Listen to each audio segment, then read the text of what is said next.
It was a bright, sunny afternoon, a day that started like any other. My daughter, my pride, my heart, sat outside our home in her wheelchair, enjoying the simple pleasures of life, the fresh air, the chirping of birds, and the warmth of the sun on her face.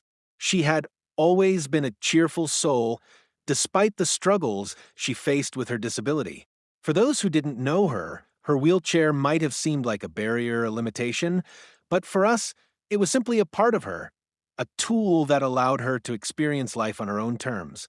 But what happened that afternoon, in a peaceful neighborhood that had always been touted as a safe haven for families, shattered any illusions of fairness and decency that I had left in this world.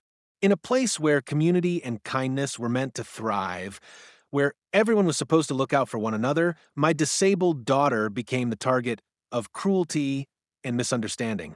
It was a day that would forever haunt me and challenge everything I thought I knew about humanity. A day when a supposed community leader, someone I thought would advocate for the welfare of all, became an embodiment of everything wrong with prejudice and ignorance. Karen, a name that, until that day, had been just another face in the neighborhood, a seemingly friendly woman, always quick to wave hello, never a hint of the malice that would come to define her in my eyes. But that afternoon, her true colors were revealed, and they were far darker than I could have ever imagined. What started as a casual encounter, something that should have been a simple exchange between neighbors, escalated into a terrifying nightmare for my family. Karen, fueled by her own misplaced fears and biases, approached us with an agenda that would leave us breathless in disbelief. Without any provocation or justification, she called my daughter a threat, a danger to the very community that we had spent years trying to build our lives in. It wasn't enough that she judged my daughter's disability. No, Karen took it a step further. She didn't just view her as different or less than. No, she considered her to be dangerous. And then, with no warning, the unthinkable happened. In a move that left me paralyzed with shock and rage, Karen did the unthinkable. She physically restrained my daughter. The very person who needed protection, who should have been surrounded by empathy and care, was tied to a fence by this woman, as if she were nothing more than an object, something to be controlled, something to be kept at bay. She's a threat to the neighborhood, Karen yelled, her voice full of venom, as if my daughter's very existence posed some kind of danger to the people around us. My heart stopped in that moment. A sickening rush of anger and disbelief coursed through me, mingled with the sharp pain of seeing my daughter, who already fought so hard to navigate a world that wasn't designed for her, being treated like a criminal. What kind of society, what kind of person ties a defenseless child to a fence and accuses her of being a threat? How did we get to a place where a disabled child, someone who would never hurt anyone, could be seen as a danger simply because she didn't fit into someone's narrow view of what normal should look like? As I stood frozen, my mind was racing. How could this happen? How could a woman who had lived just down the street, someone I had trusted, act with such cruelty? Why wasn't there anyone around to help? To speak up? To stop her? It was a question that would haunt me for days to come. But in that moment, all I could think about was my daughter, helpless and scared, struggling against the ropes that bound her. She didn't understand what was happening. She didn't know why someone would do this to her. And that, more than anything, broke my heart. I called out for help, my voice shaking with the force of my emotions, but the streets around us were eerily quiet. The neighbors who had watched for so long seemed to have disappeared when it mattered most. Some said they didn't want to get involved, others claimed they didn't see what happened, but in reality, they were complicit in the silence that surrounded us. In that moment, I realized just how fragile the concept of community can be, especially when the ugly forces of prejudice and fear go unchecked. And yet, in the midst of my fear, something inside me ignited. Something deep within me told me that this wouldn't be the end of the story, that I wouldn't let my daughter's dignity be taken away without a fight. I knew I had to act not just for my daughter, but for everyone who has ever been marginalized, misunderstood, or mistreated. I wasn't just fighting for my family anymore. I was fighting for something much bigger, a chance to show the world that we wouldn't stand idly by in the face of injustice. This story This horrifying moment wasn't just about one woman's actions. It was a reflection of a much larger issue, the bias and fear that still exists in communities all around the world. It was a reminder that sometimes people are afraid of what they don't understand, and that fear can manifest in ways that are violent and damaging. As I look back on that day, I am filled with both rage and determination. Rage at the injustice of it all, and determination to ensure that my daughter's story doesn't end here, tied to a fence, branded as a threat.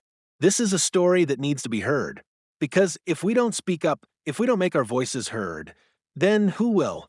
Our story begins in a seemingly quiet middle class neighborhood where families gathered for peaceful lives, free from the chaos of the world outside. My daughter, Sarah, had always been the heart of our family.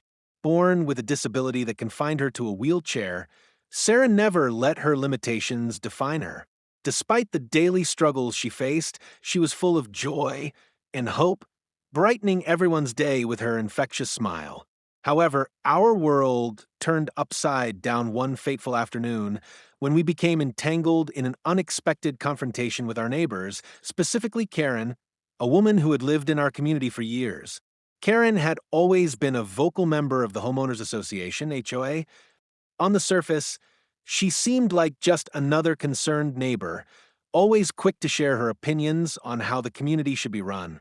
But that day, her true nature was revealed, and it would mark the beginning of a painful ordeal for our family. She viewed Sarah's presence in the neighborhood not with empathy, but with suspicion.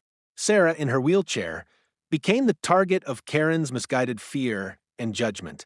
According to Karen, my daughter, merely by being disabled, posed a threat to the safety and well-being of the neighborhood. This was a claim so absurd, so cruel, that it left me speechless. The conflict began with small, petty complaints about our family's influence on the community. Karen's passive-aggressive remarks gradually escalated, culminating in a shocking act that would leave us reeling for weeks. The story you are about to hear is about the discrimination we faced, the bond between mother and daughter, and the fight to protect what matters most. This is not just our story, it's a story about community, prejudice, and the fight for justice in a world that often overlooks the vulnerable. Our neighborhood was the kind that appeared perfect on the surface: tree-lined streets, well-manicured lawns, and houses that looked like they had been pulled from the pages of a magazine. It was the sort of place where families walked their dogs in the evenings, where kids played freely in front yards, and neighbors exchanged pleasantries as they went about their day-to-day lives. The community had an unspoken rule: we look out for one another. At least, that's what we thought. We had lived here for several years, becoming familiar with our neighbors, forming friendships, and participating in the local events hosted by the Homeowners Association, HOA. Like most of the families in the area, we kept to ourselves, but were always ready to help out if needed. For the most part, it was an easygoing, tight-knit community. People were friendly, or at least that's how it seemed. But for Sarah, my disabled daughter, the perfect image of the neighborhood often felt like a facade. Though the community appeared warm, her disability, which confined her to a wheelchair, was a source of misunderstanding. People would often stare when she passed by, their eyes not filled with pity or curiosity, but rather judgment. It was as if her presence was an uncomfortable reminder that not everyone fits into the normal mold. Sarah, of course, never let it bother her. She continued to live her life with a quiet confidence, moving through the neighborhood as though she belonged. Still, there was an undercurrent of discomfort that she sensed, even if she couldn't fully understand it. The stares, the whispered comments, the occasional awkward silence when people didn't know how to interact with her, all of it built up over time. I had hoped that the longer we lived here, the more people would see Sarah for who she truly was: a bright, loving, and spirited young girl who just happened to have a disability.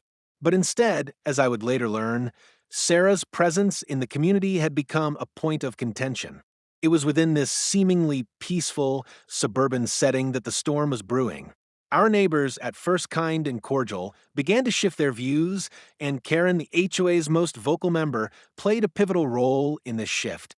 What was once a welcoming environment would soon become a battlefield, one that Sarah and I never imagined we would have to face.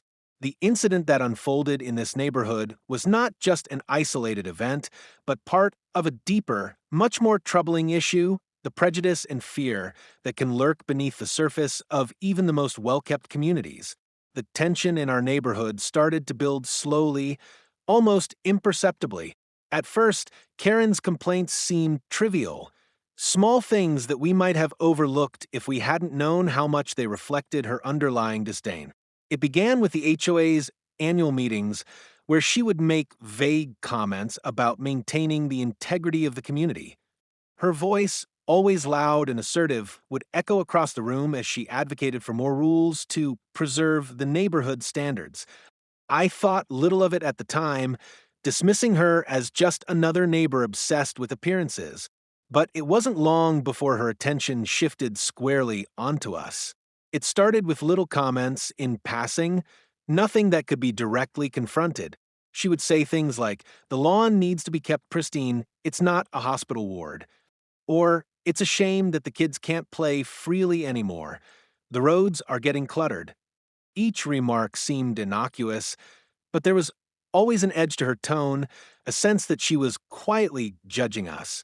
My daughter, Sarah, who loved nothing more than spending time outside when the weather was nice, began to notice the shift. The stares, the whispers, and now these passive-aggressive comments started to weigh on her. I saw her confidence waver for the first time in years. Then it escalated. It wasn't enough for Karen to make veiled comments anymore.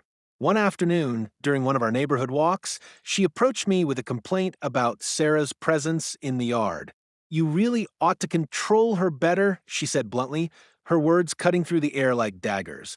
"The neighborhood doesn't need to see that kind of disorder. It's not good for the children." My heart dropped. I could feel the anger welling up inside me, but I held my tongue, reminding myself to stay calm for Sarah's sake. Karen's behavior started to grow more direct, more hostile. In the next HOA meeting, she made an official complaint, claiming that Sarah's disability was a disruption to the neighborhood and that her presence was creating an unsafe environment for the other children. The audacity of it! She argued that the sight of Sarah in a wheelchair sent the wrong message to families in the area. The cruelty, in her words, was undeniable. She made it seem as though Sarah's mere existence was a blemish, an eyesore to the image Karen desperately wanted to maintain. Despite the ridiculousness of her claims, Karen was adamant. The HOA board, though reluctant, agreed to discuss potential solutions, none of which had anything to do with genuinely supporting families like mine. It felt like a growing conspiracy with Karen at the helm, and I was becoming the target. The other neighbors, who had once been friendly, now grew distant. I overheard quiet conversations where whispers about the HOA's latest meeting would drift over to me. People were starting to avoid eye contact, afraid to speak out, intimidated by Karen's authority within the HOA. One evening, after a particularly tense HOA meeting, Karen cornered me in my driveway. "You should just move. It's not too late," she said, her voice dripping with contempt. "Maybe you'll find a place more suitable for your daughter." My hands trembled as I gripped the keys in my pocket. That moment was a turning point. I realized Karen wasn't just acting out of concern for the neighborhood. She had a deep-rooted prejudice, one that wasn't about the lawn or the children, but about the fact that Sarah existed at all. The threat wasn't physical yet, but the emotional toll was undeniable. Karen had planted the seed of division, and I could feel the community growing colder. I knew then that this wasn't just a petty neighborhood dispute anymore. It was a battle for my daughter's dignity and our right to belong. The situation was no longer about simple complaints. It was about a deeper injustice that, if left unchecked, would threaten everything we had worked for in this community. The evening had started like any other, but the air was thick with tension. It was a quiet afternoon, and Sarah had been outside, enjoying the breeze as she always did. She loved the simple things, the feel of the wind against her skin, the sound of the rustling leaves. I had been inside preparing dinner when I heard it: raised voices, At first, I assumed it was just another one of Karen's usual rants, but the tone was different this time. There was anger, an edge of something far more dangerous than just petty complaints. I rushed outside, heart pounding in my chest, and that's when I saw it. My blood turned cold. Karen stood there, her hands on her hips, staring down at my daughter. Sarah, terrified, was seated in her wheelchair, unable to move or escape. The sight of Karen towering over her sent a wave of nausea through me. But then, as if in slow motion, I saw Karen pull out a length of rope from her bag, thick, heavy rope that had no business being anywhere near a child. My stomach churned as I realized what she was about to do. "She's a threat," Karen said, her voice cold and authoritative, as if justifying her actions. "She needs to be restrained." I couldn't believe it. My mind raced, trying to make sense of what was happening.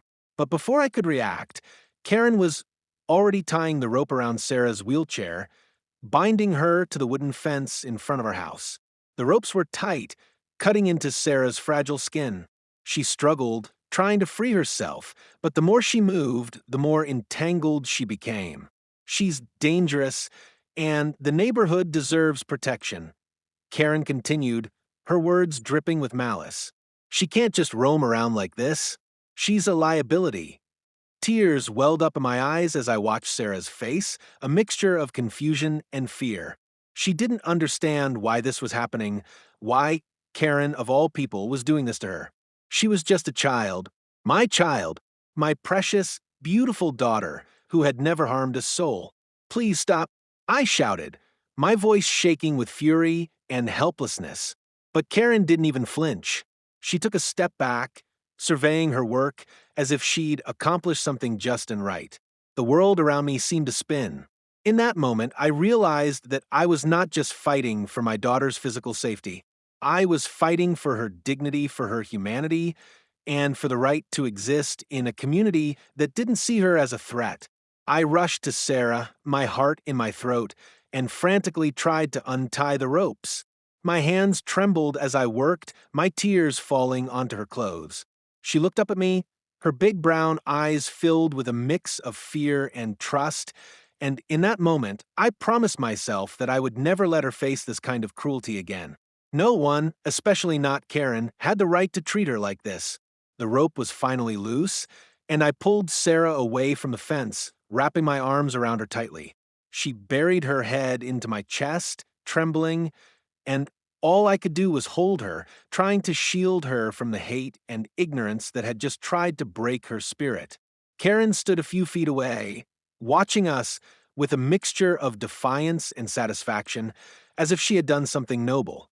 But there was no nobility in what she had done, only cruelty and fear.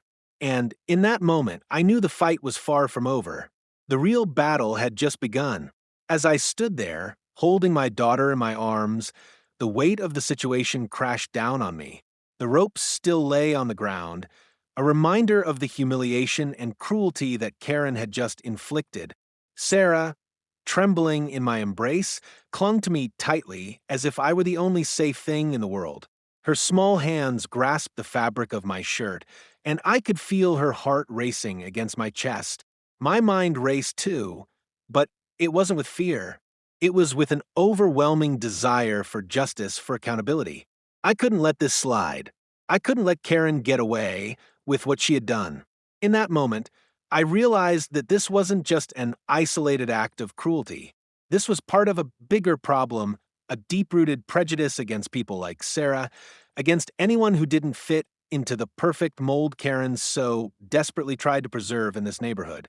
She had tried to make Sarah the problem, but the real problem was the ignorance and hatred she held in her heart. That was something I couldn't let go of. I couldn't just turn a blind eye to it.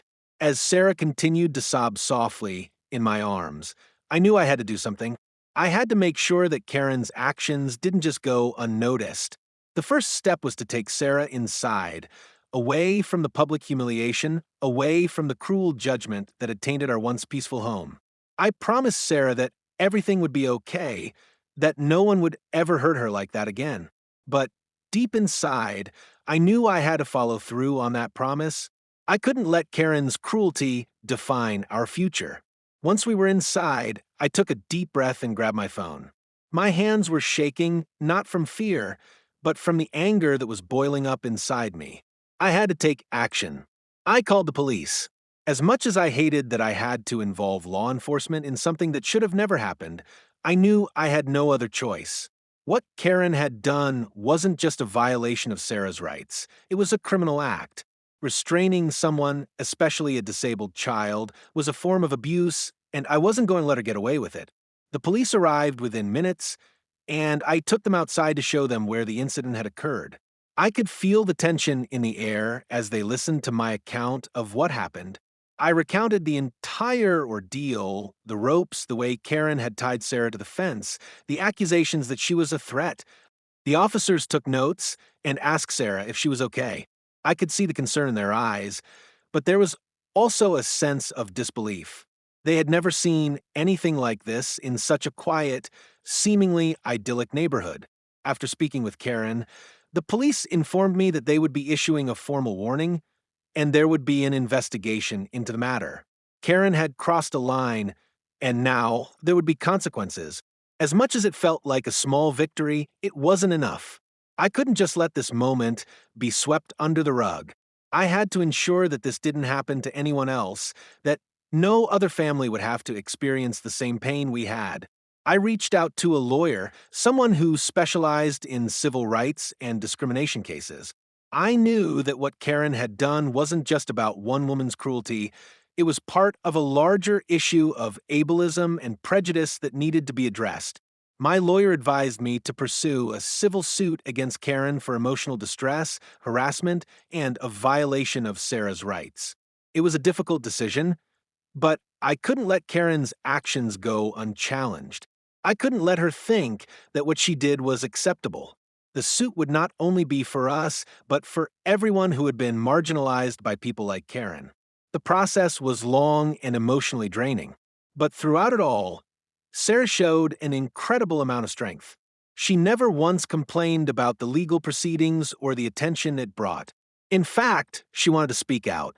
She wanted her voice to be heard, to show people that being different wasn't something to be ashamed of, and that no one should ever be treated like she was. The case went to court, and the trial was nothing short of intense. The courtroom was filled with tension as Karen tried to justify her actions, claiming that she was just protecting the neighborhood. But the evidence spoke for itself. The police report, the photos of the ropes, and Sarah's testimony all painted a clear picture of what had really happened. Karen's defense crumbled under the weight of the truth. In the end, the judge ruled in our favor. Karen was ordered to pay restitution for the emotional trauma Sarah endured, and she was given a permanent injunction preventing her from having any further contact with our family. The victory was bittersweet. No amount of money or legal action could undo the harm she had caused, but it was a small step toward justice. Sarah and I walked out of the courthouse that day with our heads held high. We had fought back. We had stood up for what was right, and we had won. But more importantly, we had shown the world that no one, not Karen or anyone else, had the right to take away our dignity. It wasn't just about the legal victory. It was about proving that Sarah and everyone like her deserved respect, kindness, and the right to live without fear of discrimination. The road ahead was still uncertain, but I knew one thing for sure. We would never let this moment define us. We were stronger than the hatred that tried to break us. And together, we would continue to fight for a world where no one had to suffer the way Sarah did that day. Just when I thought the nightmare had reached its peak, something happened that I could never have anticipated. After the police had left and Karen had been served with a formal warning, I was exhausted. It felt like the world had momentarily paused, as if we were in some kind of strange limbo. I thought the legal process would bring some semblance of closure. But that evening, a knock on the door changed everything. It was a neighbor, someone I had only casually spoken to in the past, but never really connected with. His name was John, and he lived 2 doors down from us. I had seen him around, always a friendly face, but never someone I had shared much more than a passing greeting with. But that night, he stood there at my doorstep, holding a small envelope in his hands. "I'm sorry for what happened," he said softly, his voice laced with genuine concern. "I saw everything." My heart skipped a beat, and for a moment, I didn't understand what he meant. But as he handed me the envelope, he continued, "I was out walking my dog when Karen did what she did. I saw it all." John went on to explain how he had witnessed the entire incident from his front porch.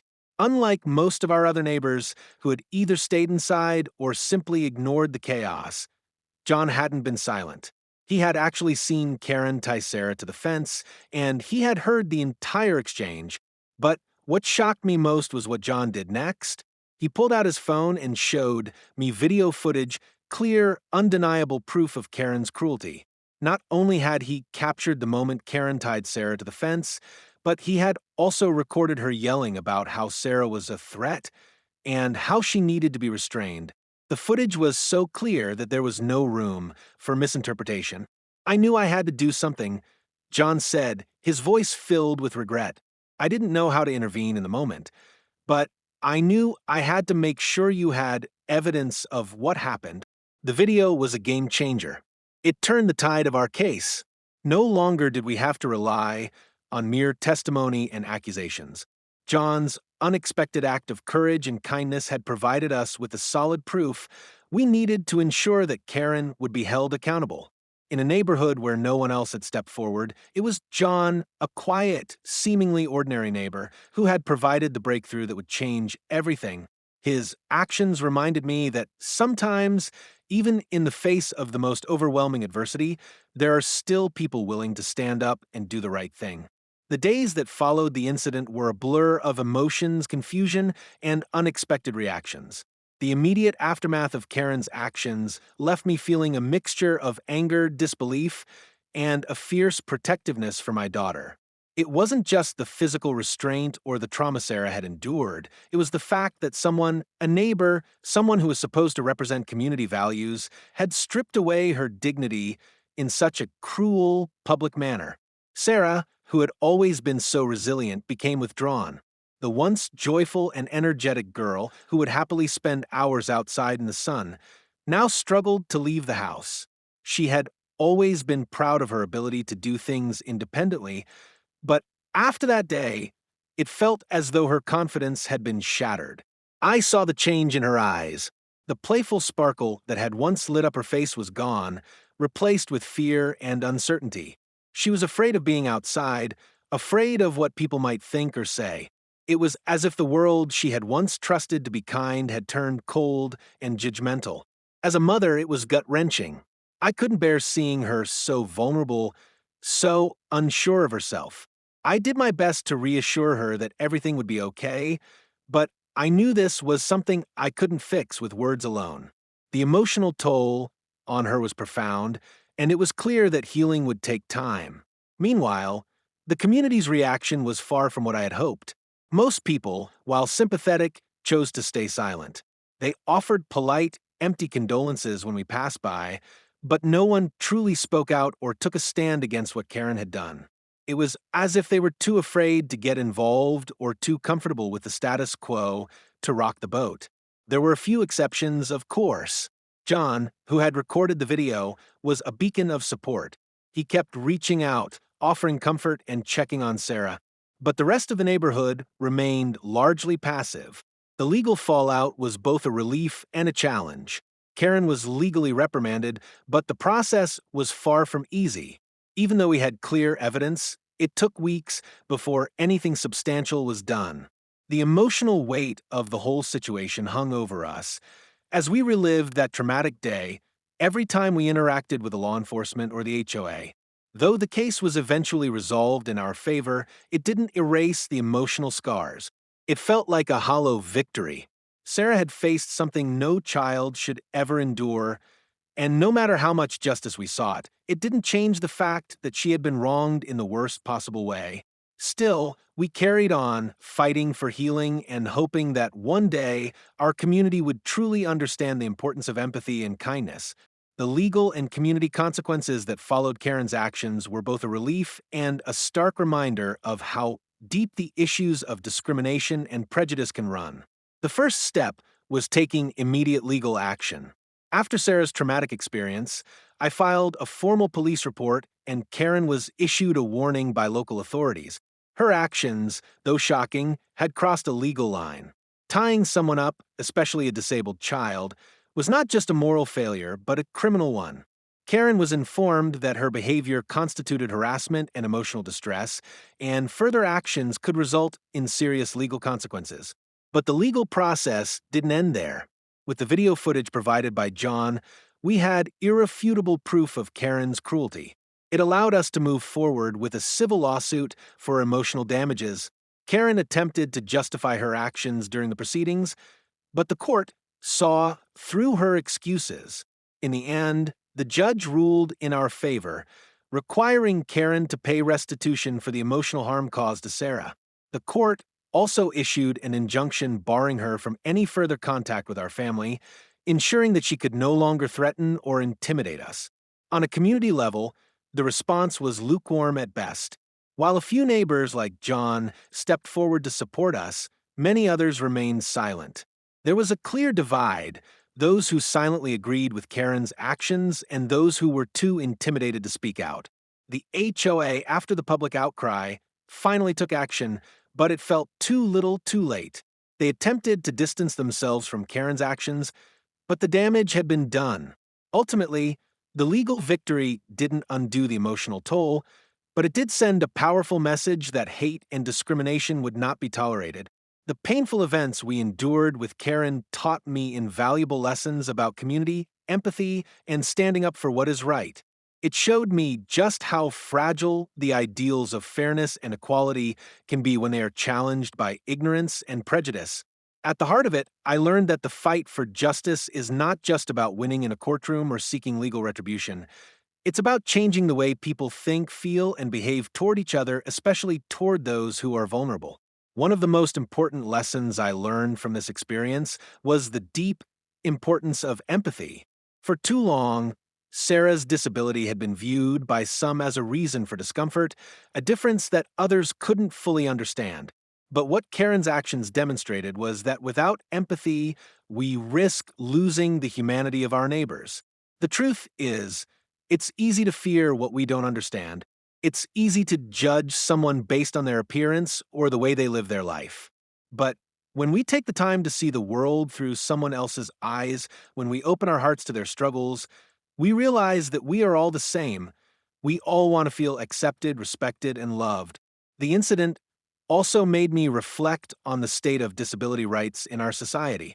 People with disabilities, like Sarah, often face challenges that go unnoticed or are dismissed by those who don't understand their daily struggles. But their right to live freely without fear of discrimination or mistreatment is fundamental. We must strive to create communities where accessibility, kindness, and support are not privileges, but the standard. No one, especially not a child, should ever feel like they are a threat simply because they are different. Perhaps the most profound lesson was about speaking out and standing up. In a world where silence often reigns, I learned that silence is complicity. While many of our neighbors chose not to intervene, John's courage in speaking out, in recording the evidence, was the turning point for us. His simple act of doing what was right showed me the power of one person's voice and how it can change everything. In the end, this experience didn't just teach me about how to fight for justice for my daughter, but how to help create a world where justice is a given for all. Thank you for watching Sarah's story and standing with us in our fight for justice. This is not just our battle, it's a fight for every individual who has ever been discriminated against or misunderstood. If you believe in a world where empathy, kindness, and respect for all are the norm, I encourage you to take action. Share this video to raise awareness about the harmful effects of prejudice and discrimination, especially toward people with disabilities. Leave a comment below to let us know your thoughts, and if you've experienced anything similar, share your story. Together, we can push for change in communities and hold people accountable for their actions. Let's create a world where everyone, regardless of their differences, is treated with dignity and respect. Stand up, speak out, and help us make a difference. Thank you for watching and taking the time to listen to Sarah's story. Your support means everything to us, and together, we can shine a light on the issues that matter most. If you've been moved by this video, please consider subscribing to our channel for more powerful stories that need to be heard. By subscribing, you're not just staying updated. You're joining a community of people who are committed to making the world a more inclusive and compassionate place for everyone. Don't forget to like, share, and comment below with your thoughts. Your voice matters, and together we can spark change. Until next time, stay strong, stay kind, and never let anyone dim your light.